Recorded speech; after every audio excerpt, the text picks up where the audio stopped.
Hi, this is Dr. Clarence R. Pearson Sr., and welcome to My View, a podcast where I offer my professional perspective on today's most pressing geopolitical and socioeconomic issues.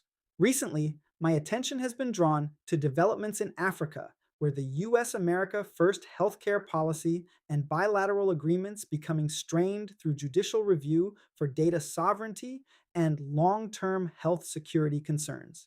Here is my view on the matter. Africa's new health deals are changing the rules. The question is for whom? Across Africa, a quiet but consequential transformation is underway, one that is reshaping not only how health systems are funded, but who ultimately controls them. For decades, global health on the continent operated through multilateral institutions and donor partnerships. Programs funded by the United States and others help sustain treatment for HIV, malaria, and tuberculosis, often through large international agencies working alongside national governments. The model was imperfect, but it was broadly understood as humanitarian. Aid flowed, systems functioned, lives were saved. That model is now being dismantled. In its place, the United States has introduced a new approach: bilateral health agreements under what officials call an America First strategy. These deals, signed with more than 2 dozen African countries, shift responsibility sharply onto national governments. They require co financing, emphasize direct government to government funding, and embed provisions that extend far beyond traditional aid. The change is not merely technical, it is philosophical. Health assistance is no longer framed primarily as a global public good. It is increasingly structured as a strategic exchange, one that blends public health, economic interest, national security, and geopolitical competition. At first glance, the agreements promise something long overdue: self reliance.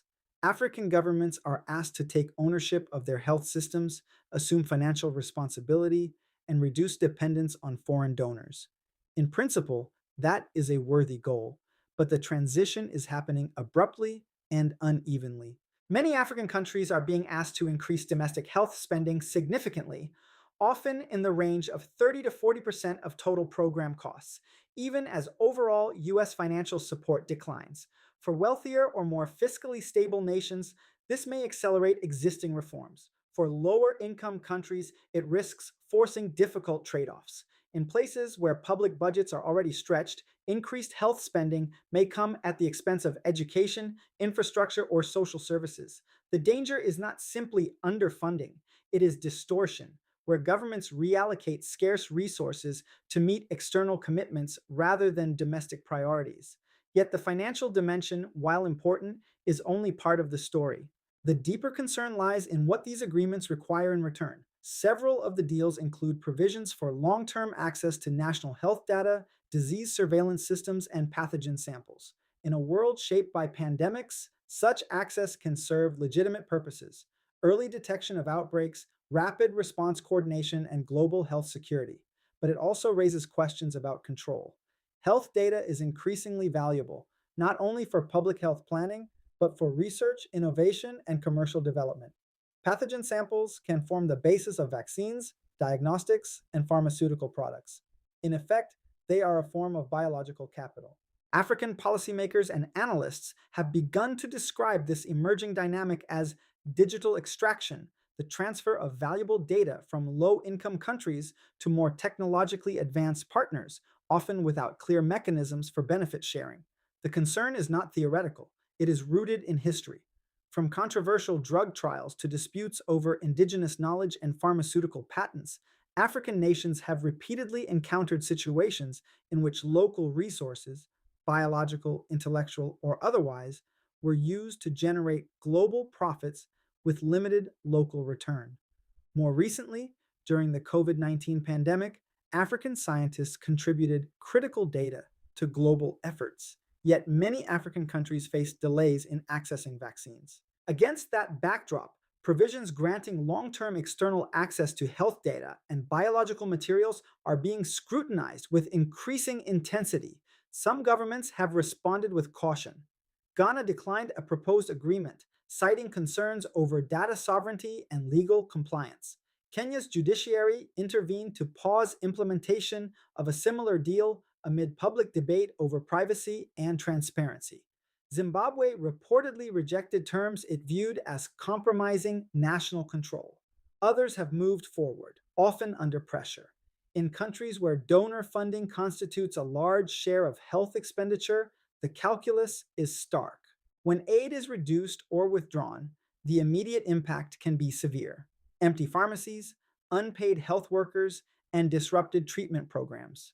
In such circumstances, new agreements, however complex, may be seen as the only viable option. This divergence has created a fragmented landscape across the continent. Instead of negotiating collectively through regional institutions or multilateral platforms, African countries are engaging in one on one agreements, each shaped by its own vulnerabilities and priorities. The result is a shift in leverage. Bilateral negotiations inherently favor the stronger party. When conducted under conditions of urgency, following funding cuts or health crises, they can further limit the negotiating space of weaker economies. Some analysts argue that this fragmentation undermines the ability of African nations to set common standards for data protection, benefit sharing, and fair terms. At the same time, the agreements reflect broader geopolitical realities. Global health is no longer insulated from great power competition. The United States views these partnerships in part as a way to maintain influence in Africa amid growing engagement by other global actors, including China. Health systems, once seen primarily as domestic institutions, are increasingly integrated into global networks of security, commerce, and diplomacy. For African governments, this creates both opportunity and risk. The opportunity lies in leveraging external partnerships to strengthen national systems, build capacity, and transition toward greater independence. The risk lies in entering long term arrangements that constrain policy flexibility, expose sensitive data, or create new forms of dependency, this time not on aid, but on technology, information, and external systems. The challenge then is not whether to engage, but how. Transparency is critical. Agreements of this magnitude should be subject to public scrutiny, parliamentary oversight, and expert review. Legal frameworks, particularly in areas such as data protection and intellectual property, must be strengthened to ensure that national interests are safeguarded.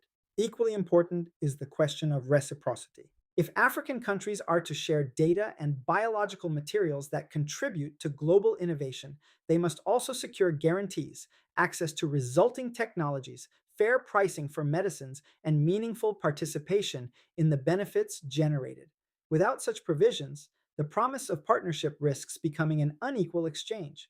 Ultimately, the transformation underway in Africa's health landscape reflects a broader global shift. Aid is evolving into something more transactional, more strategic, and more intertwined with national interests. Whether that evolution leads to stronger, more self sufficient health systems or to new forms of imbalance will depend on the choices made now. For African nations, the stakes are not only about funding clinics or purchasing medicines. They are about defining the terms on which the continent participates in the next era of global health, an era where data, biology, and sovereignty are as important as dollars. The agreements being signed today will shape that future. My View is a continuing series where I share informed commentary on a wide range of geopolitical and socio-economic topics. If you found today's discussion helpful, please follow, subscribe, like, and share. Thank you for spending this time with me, and I invite you to explore other My View episodes available online. Until we meet again, goodbye.